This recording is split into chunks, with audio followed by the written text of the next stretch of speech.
Magandang araw po sa inyo lahat. Welcome po sa panibagong video natin dito sa Makapili TV. Ngayon pag-usapan lang po natin itong nangyaring hearing sa Senado kung saan napaamin po ni Senator Rapi Tulfo yung secretary po ng DOH na may mga katotohanan po yung mga sinasabi ni Senator Rapi Tulfo na may mga doktor po talagang hindi nagre-reseta ng generic bagkus ang kanilang nire-reseta ay mga branded. Kahit na ang palusot ng mga doktor hindi daw po effective yung mga generic, kaya yun ang kaya hindi nila nire-reseta yun. Dahil nga yun nga daw hindi nga daw po effective. Pero yun nga, nalaman din ni Senator Rapi Tulfo na kaya hindi generic, branded ang kanilang nireseta dahil nga sa incentive na nakukuha ng mga doktor, pati commission daw po. So nagkakaroon ng conflict of interest kasi nga hawak ng doktor yung nagreseta.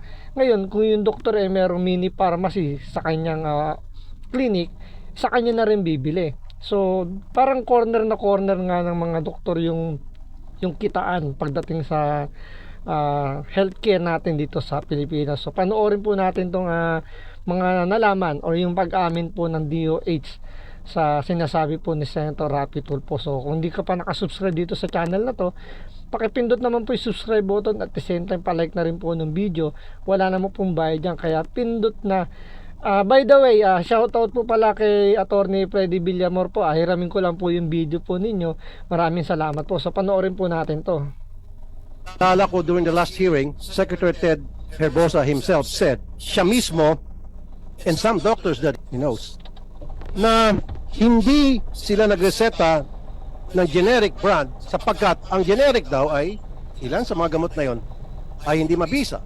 Kaya ang reseta daw nila ay mga branded meds. So yun po yung palusot ng mga doktor na hindi daw effective, which is parang may katotohanan din kasi nga may mga pasyente na parang hindi gumagaling. So yan yung kailangan na repasuhin na batas po ng na ginagawa ni Senator Rapi Tulfo in aid of legislation na talagang suriin maigi yung mga gumagawa po ng gamot, especially ng generic, na kailangan maging effective yan para naman for the consumption naman ng mga mahihirap na hindi afford bumili ng mga mamahaling gamot. So kung papayagan kasi yung mga ganyang klaseng gamot na generic tapos hindi naman effective, so may punto naman yung mga doktor. Yun nga lang, meron din naman mga effective din na generic na gamot. Yung nga lang talagang hindi nire-reseta ng doktor, hindi nire-recommend kasi nga may mga doktor ang habol yung incentive, yung commission na makukuha sa mga malaking pharmaceutical company na sinasabi rin ni Senator Rapi Tulfo na ang ilan dyan mga kumbaga konektado dun sa parang may-ari or mga investor din. So nagkakaroon ng conflict of interest. So parang dinidisregard nila yung generic, gawa nga na wala naman silang makukuha sa generic, pero doon sa branded may makukuha silang incentive. Now, ano po itong Belkens Pharmaceutical Incorporated? This is a big company being run by doctors, owned by doctors. Right there, makikita natin yung conflict of interest. Ito po masaklap. Sila po, ito mga doktor na miyembro nitong Belkens Pharmacy MLM, kung tawagin ay Jedi at Padawan, nagreseta ng gamot, especially sa cardiology department, na ang brand, of course, ay kinikerry ng Belkens Pharma. Ang matindi at nakakatawa, ilan sa mga doktor ay merong mini pharmacy sa kanilang mga clinic na magreseta sila na... Totoo po yan. Ba't ko po nasabi? Ako po saksing po dyan kasi sumasama po tayo magpa-check up. Minsan nagpapa-check up din po tayo. May mga doktor talaga na meron ng pharmacy sa loob ng kanilang clinic.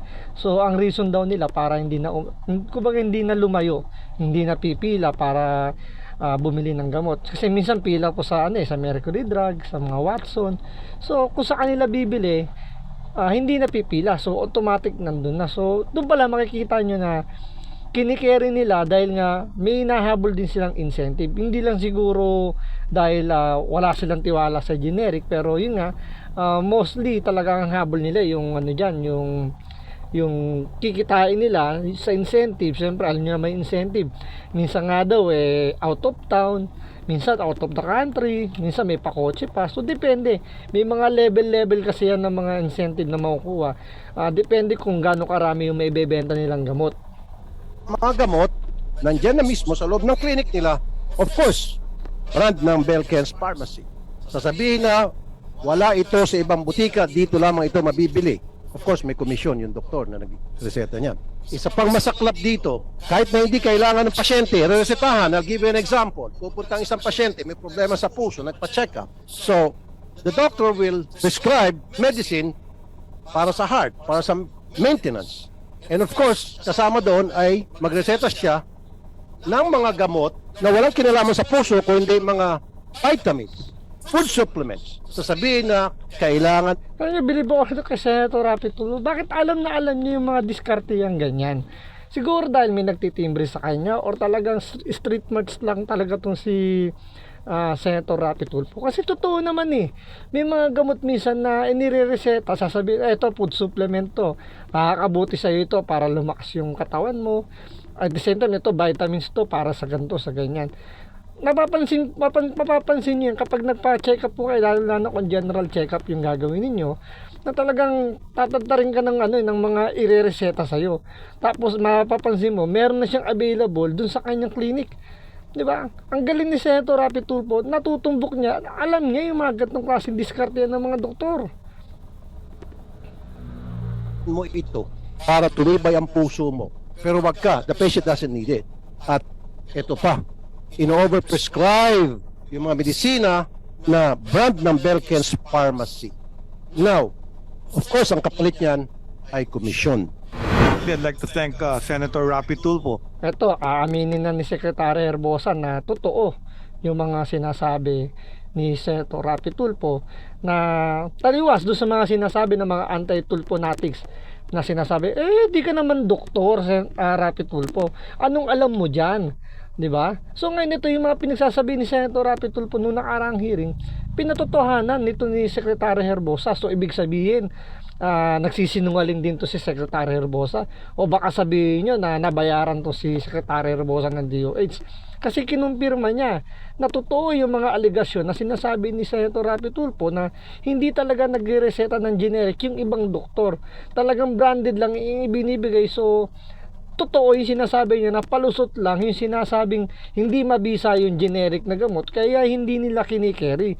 Ang kinikerry lang nila yung mga branded na hawak nitong sinasabi ni Senator Rapi Tulfo, yung Belkins daw, na may malaking kumpanya na kaya magbigay ng mga incentive, kaya magbigay ng mga komisyon. So siyempre, kung ikaw doktor, mag-iisip ka rin nga ng konti. Siyempre, paano, sayang nga naman yung yung komisyon o yung incentive na makukuha mo kapag nakapagbenta ka ng gamot na to, wala ka namang gagawin, irereseta mo lang naman, di ba? Tuloy natin. For exposing this during the last hearing, and as you very well know, when I did a little investigation, I have found that what your allegations have been saying in the last hearing were true. Hence, I issued immediate. So yun, totoo daw, nung nag-imbestiga daw siya, napatunayan niyan totoo yung mga sinabi ni Senator Rapi Tulfo, kaya nag-issue na siya na dito ng ng memorandum ng parang warning sa mga doktor. Immediately the administrative order reminding all government physicians about generics and everything. Ito lang ang nakakalungkot. Bakit kailangan niya pang i-remind yung mga doktor, especially yung mga may mga malalaking ospital, yung mga sakop ng mga asosasyon? Bakit kailangan i-remind? Alam naman nilang may batas tungkol diyan. 'Di ba? So ibig sabihin hindi sila natatakot sa batas na existing ngayon. Baka yung batas na yan walang kangipin-ngipin, kaya binabaliwala ng mga ibang doktor. Kasi nga may palusot sila. Ano yung palusot? Hindi po kasi effective yung mga generic, kaya hindi namin ini-issue yan, di ba? Pero may batas dapat sundin yun. Kailangan lagyan ng generic yung mga nireseta nila para nang sa ganun maging affordable naman to sa mga mahihirap. I would like to expose to the committee certain things about the generics law, generics law RA 6675, which was passed decades ago. O, so, yun pala, meron ng generic ads pala na naipasa na decades ago na raw. So, bakit yung mga abogadong vlogger, hindi dinidiscuss yan?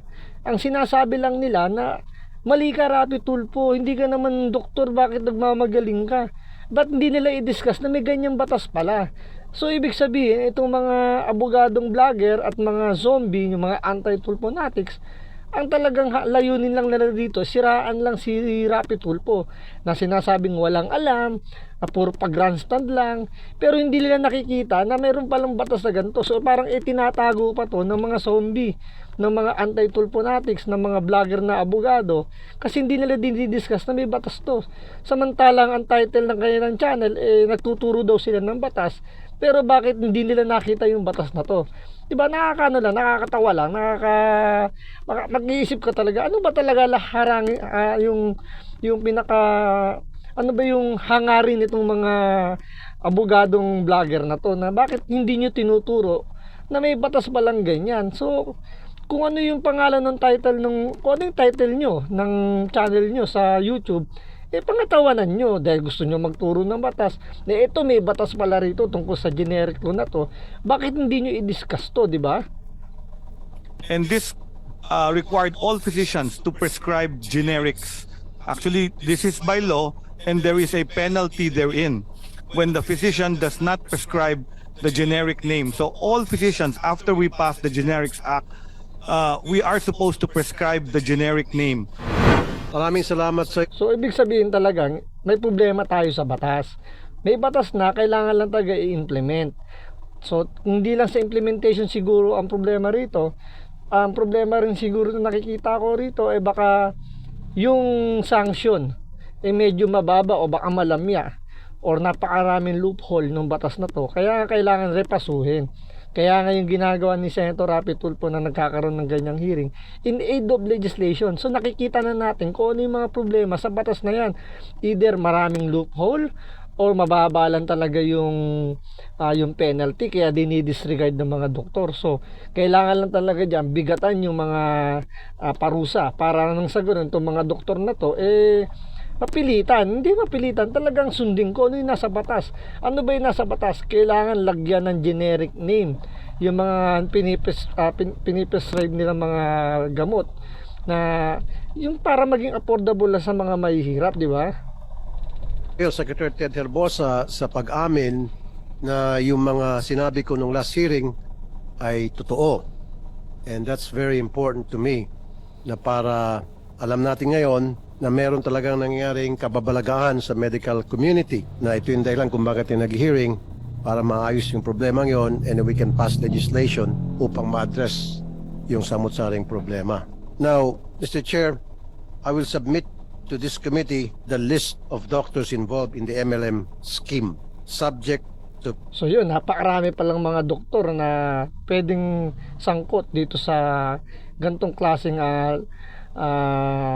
larangan. So sinasabi nga ni Senator Rapi Tulfo rito na parang networking na rin itong nangyayari dito sa healthcare natin dahil nga hawak ng mga malaking pharmaceutical company yung pagpiprescribe ng mga doktor, yung pagbibigay ng reseta sa mga pasyente nila, di ba? So nakakalungkot na sana mabigyan talaga ng pansin to, talaga i-push through to ni Senator Rapi Tulfo yung batas na mabago lahat. So maamendahan tong batas na to, bigyan ng pangil para matuto yung, or kaya parang hindi kasi nila nakikita rito yung ano ba yung hangarin dito ni Senator Rapi Tulfo.